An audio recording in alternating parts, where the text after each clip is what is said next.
ലോക്സഭാ മണ്ഡല പുനർനിർണയ നീക്കത്തിൽ ശക്തമായ താക്കീതുമായി ചെന്നൈയിൽ ചേരുന്ന പ്രതിപക്ഷ പാർട്ടി നേതാക്കളുടെ യോഗം. ജനസംഖ്യാ നിയന്ത്രണം നടപ്പാക്കിയ സംസ്ഥാനങ്ങളുടെ പാർലമെന്ററി പ്രാതിനിധ്യം കുറയ്ക്കുന്ന നീക്കം അനുവദിക്കില്ലെന്ന് നേതാക്കൾ പറഞ്ഞു. തമിഴ്നാട് മുഖ്യമന്ത്രി എം.കെ. സ്റ്റാലിൻ വിളിച്ച യോഗം പുരോഗമിക്കുകയാണ്. 2 മണിക്കാണ് സംയുക്ത വാർത്താ സമ്മേളനം ഉള്ളത്. தற்போதைய மக்கள் தொகை அடிப்படையில் நமது நாட்டில் உள்ள ஒவ்வொரு மாநிலமும் ஒவ்வொரு வகையில் தனித்தன்மை கொண்டது.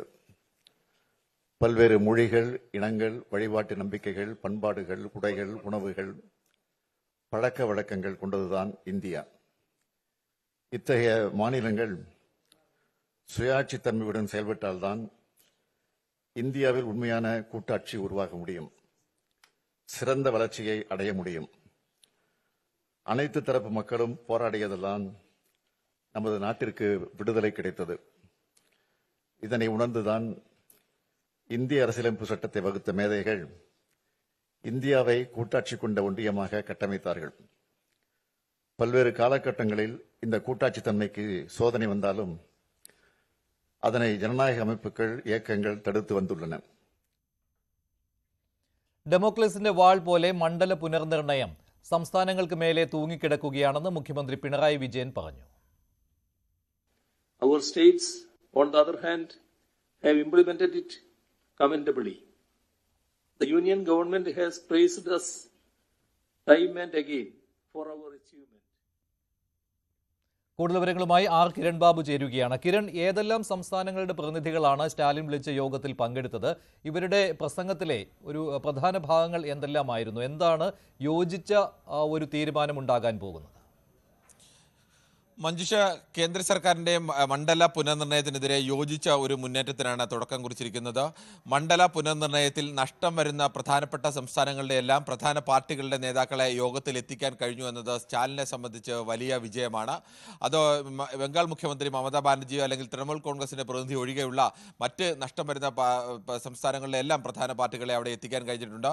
മുഖ്യമന്ത്രിമാരായ പിണറായി വിജയൻ, അതോടൊപ്പം തന്നെ തെലങ്കാന മുഖ്യമന്ത്രി രേവന്ത് റെഡ്ഡി, പഞ്ചാബ് മുഖ്യമന്ത്രി ഭഗവത് സിംഗ് മാൻ, കർണാടക ഉപമുഖ്യമന്ത്രി ഡി.കെ. ശിവകുമാർ, അതോടൊപ്പം തന്നെ പ്രധാനപ്പെട്ട പാർട്ടികളുടെ നേതാക്കൾ, BRS-ന്റെ നേതാക്കൾ, YSRCPയുടെ നേതാക്കൾ, CPI-യുടെ നേതാക്കൾ, കേരളത്തിൽ നിന്നാണെങ്കിൽ 2 കേരള കോൺഗ്രസുകളുടെയും RSPയുടെയും മുസ്ലിം ലീഗിൻ്റെയും നേതാക്കൾ, ദേശീയ തലത്തിലടക്കമുള്ള പ്രധാനപ്പെട്ട അങ്ങനെ പാർട്ടികളുടെയൊക്കെ നേതാക്കളെയും ഇവിടെ എത്തിക്കാൻ കഴിഞ്ഞിട്ടുണ്ട്. ഇവരെല്ലാവരും യോജിച്ച അഭിപ്രായം തന്നെയാണ്. കേന്ദ്ര സർക്കാരാണ് ജനസംഖ്യാ നിയന്ത്രണം നടപ്പാക്കണം എന്നുള്ളൊരു നയം കർശനമായി നടപ്പാക്കാൻ സംസ്ഥാനങ്ങൾക്ക് മേൽ നിർദ്ദേശം നൽകുകയും സംസ്ഥാനങ്ങളെ സമ്മർദ്ദപ്പെടുത്തുകയും ചെയ്തത്. ഇത് ഫലപ്രദമായി നടപ്പാക്കിയ സംസ്ഥാനങ്ങൾക്ക് തിരിച്ചടി നൽകുന്ന രീതിയിലാണ് ഇപ്പോഴത്തെ മണ്ഡല പുനർനിർണയം വരുന്നത്. കേന്ദ്ര സർക്കാരും കേന്ദ്ര ആഭ്യന്തരമന്ത്രി അമിത്ഷാ പറഞ്ഞത് നിലവിലെ മണ്ഡലങ്ങൾ എത്രയുണ്ടോ ഓരോ സംസ്ഥാനങ്ങൾക്കും അതിൽ നഷ്ടം വരില്ല എന്നാണ്. പക്ഷേ അങ്ങനെ വരുമ്പോൾ പോലും അതിൽ വ്യക്തതയില്ല എന്ന് ഈ നേതാക്കൾ ചൂണ്ടിക്കാണിക്കുന്നു. 543 നിലനിർത്തുകയാണെങ്കിൽ മാത്രമാണ് അത്തരത്തിൽ നഷ്ടം വന്നില്ലെങ്കിൽ ഈ സംസ്ഥാനങ്ങളുടെ അനുപാതത്തിൽ കുറയാത്തത്. അത് 750 വർദ്ധിപ്പിക്കുകയാണെങ്കിൽ തമിഴ്നാടിനോ കേരളത്തിനോ നിലവിലെ സീറ്റുകളുടെ എണ്ണം കുറഞ്ഞില്ലെങ്കിലും മറ്റ് ഉത്തർപ്രദേശിനടക്കം പകുതിയോളം സീറ്റുകളാണ് വർദ്ധിക്കാൻ പോകുന്നത്. ഉദാഹരണത്തിന് തമിഴ്നാടിന് 39 സീറ്റുള്ളത് 540 നിലനിർത്തുകയാണെങ്കിൽ തമിഴ്നാടിൻ്റെ സീറ്റിൽ 8 മുതൽ 10 വരെ സീറ്റുകൾ വരെ കുറയാൻ സാധ്യതയുണ്ട്.